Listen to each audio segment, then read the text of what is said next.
am so personally honored to present this award to my friend Nainoa Thompson in recognition of his accomplishments as an ocean explorer. In Hawaii, we know him as the man who stands over a modern history of discovery.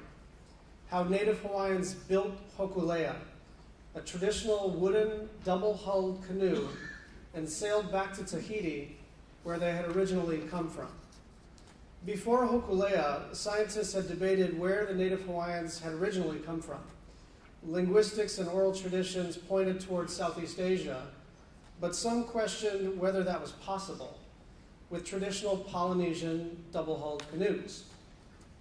Hokulea confirmed Native Hawaiian oral traditions and proved that ancient navigators were capable of an intentional 2,500-mile voyage of discovery with nothing but their knowledge of the sea and the sky to guide them. The story could have ended there, but it didn't because Nainoa wouldn't let it. To keep Hokulea's dream of discovery alive, Nainoa drove himself to learn the traditional navigation arts from Mau Piailu, the master navigator who had guided Hokulea's first trip to Tahiti. Studying under Mau, Nainoa learned to see the ocean, clouds, and stars the way Mau saw them. Initially, he learned on modern analytical tools, mathematics, and astronomy. But the real key was Nainoa's own connection to the sea. Nainoa is a waterman, swimming, paddling, surfing. Nainoa, actually in my speech I have did it all. I'm sorry, Nainoa does it all. Simply for the joy of being in the ocean.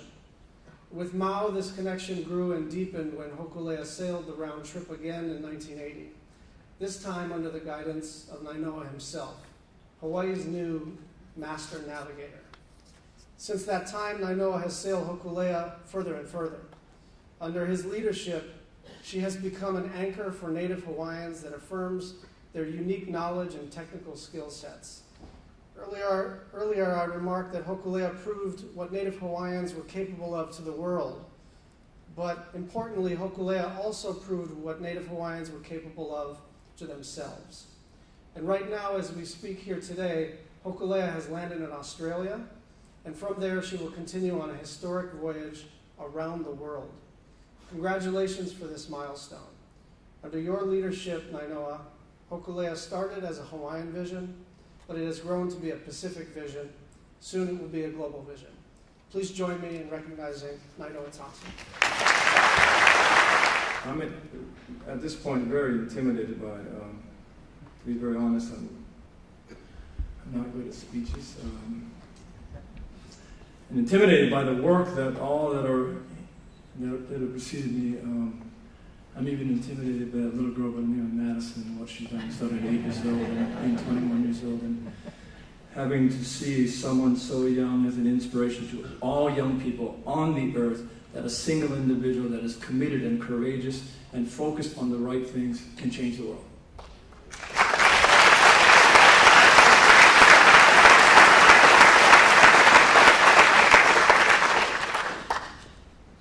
Wendy, I want to thank you for, I never met Pete, but to bring him into the room tonight, to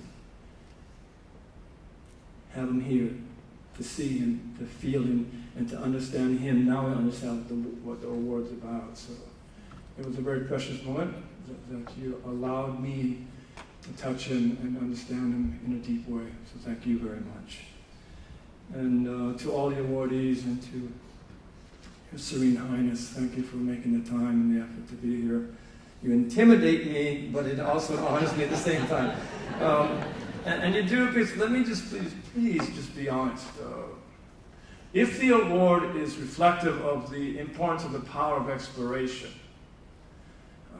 let me take you to an eye blink of history of Hokulea. Hokulea is the vehicle that allowed us to explore. But behind the vehicle in the 40 years and the 150,000 miles that we sailed in the Pacific by itself, there are thousands of individuals that took care of her, that did many, many things, that trained and prepared crews, took care of the canoe, They built education programs that changed the values for which our education systems teach. And so that allowed me the permission to, and I don't say this out of humility, I say it because it's the truth. I say it because it's honest. Allow me to say that there are thousands of people that are great explorers that have blessed and touched the deck of our voyaging canoes that are not in the room. So I have the great privilege to accept such a prestigious award on behalf of all of them and all the teachers that came before us. I mean, Senator Schatz kind of says it like this is Nainoa's voyage, but that's not fully true.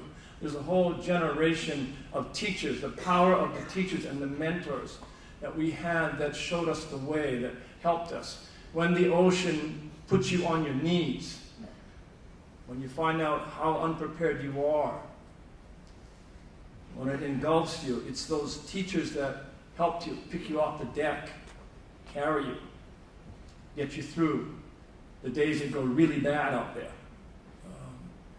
One teacher I must bring in the room. With your permission, he is, and Senator Schatz mentioned him. His name is Pius Maupiailu. He's from an island called Satawal in the Western Carolines in Micronesia. I wonder how many people in this room know the island of Satawal. Very good. Maybe there's 3. But that's our school. There they train navigators to explore and discover the Pacific, a place called Micronesia that is similar to like Polynesia, 10 million square miles, bigger than Russia, the largest country on the earth, 600 times more water. It is an ocean country. Pius Maupiailu in the island of Satawal, the island's only 1.25 miles long and 1/2 mile wide and 8 feet of soil. That's highest elevation. And on there for 3,000 years, they continued the tradition of training navigators, the explorers, the great explorers. Some would argue the greatest explorers on the face of the earth in their time. Maupiailu accepted an invitation. When Hokulea was a dream, it was a phone call between a painter in Chicago and an anthropologist in Santa Barbara.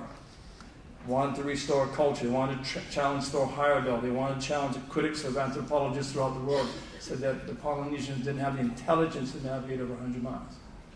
That this 10 million square miles of ocean was discovered by chance, by those who had drifted in storms. Why don't you guys go out there and try it?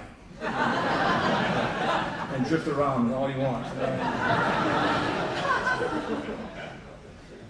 They launched the dream on March 8, 1975, the voyaging canoe. Changed everything. The problem was who was going to navigate. At the time in 1975, there were 6 navigators left. 3,000 years of tradition on the edge of extinction. We know what it feels like. We know what it smells like from the cultural lens. 6 navigators. Mao was the youngest. Could barely speak English. He was asked to, by leadership then, I wasn't there, to navigate a voyage that's 6 times longer than anyone he's ever made. Sail across the equator into southern stars he's never seen. Be on a voyaging canoe that's 8 times bigger than the one he's on. And sail with a crew that wasn't selected. And the response was yes. That fundamental leadership decision changed everything. 1976, he took Hokulea on a 2,400-mile voyage and arrived in Papeete in 31 days and changed everything. That issue of the importance of exploration, the importance to go rediscover the things that you value, to revalue the things that are most important, and to restore the things that you love. It was a cultural movement. It was a cultural success. It changed the world. The way it changed is taking everything that restored pride, dignity, honor, tradition, heritage, and you put it into your school systems to make sure that young people are navigating to a place that is going to get us to everything that we talk about in this room is going to require us changing education. Mao was the one that would take us to Tahiti pull it out of the sea. And then he did the most extraordinary thing. Out of all the great genius of Mao, the thing that I know about him the most, he's one of the most compassionate people I've ever met. That for 4 decades, nearly 4 decades, he would come back until he passed away in 2012, on July 15th. He came back and took us by the hand like children, pulled us through a window of time, into the old ocean, into the old sea, and showed us how to read things like the wind and the clouds and the stars and the wave and the shape of the oceans in a very, very deep way.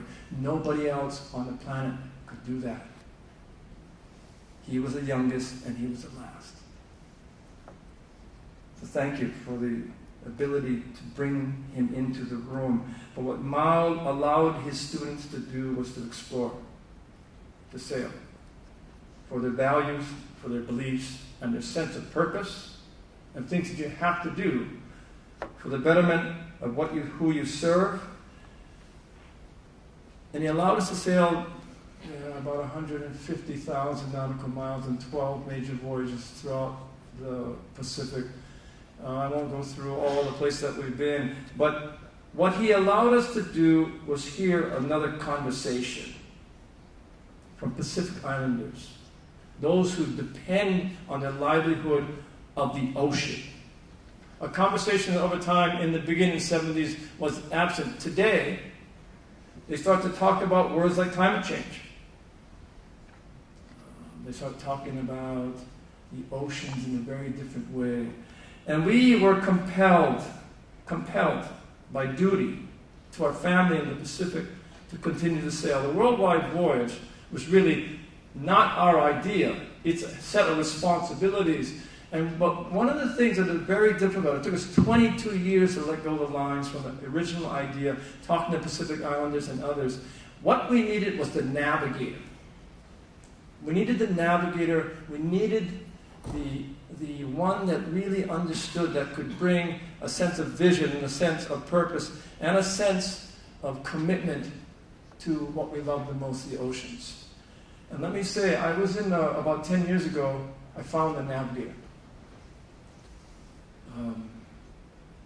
It was a very simple lecture in one of our schools in Hawaii. She came and she spoke to us, changed my life. Changed the direction of where we navigate these canoes. Changed everything that what she gave us is inspiration and responsibility for the oceans on behalf of the many people that, like Pacific Islanders, had nothing to do with climate change, will suffer the most first. Conversation of drowning islands, conversation of selling islands, conversations of moving where they had 4,000 years, maybe 200 generations lived there, is all over in our lifetime. This navigator's name is Dr. Sylvia Earle. Single night, single moment, single person changes your life. I followed Sylvia everywhere. I met Dr. Greg Stone, changed my life. What I feel is, Wendy, that is the most important thing to me about being here is the absolute privilege and honor to be in the room with the Sylvias, with the Gregs, with Sir Highness, Secretary of State's in the air, but his heart's here, with Pip, with the scientists, and all of you that I don't know. That the power of this room, the ability to you come together to celebrate and then go back to work, get up tomorrow and go back to work. What you bring is, amongst all the depression, is the starlight of hope. That every single individual that we trust in the rooms like this and the many other rooms that everyone is creating, that you are creating throughout the world, it's the starlight of hope that allows us to sail.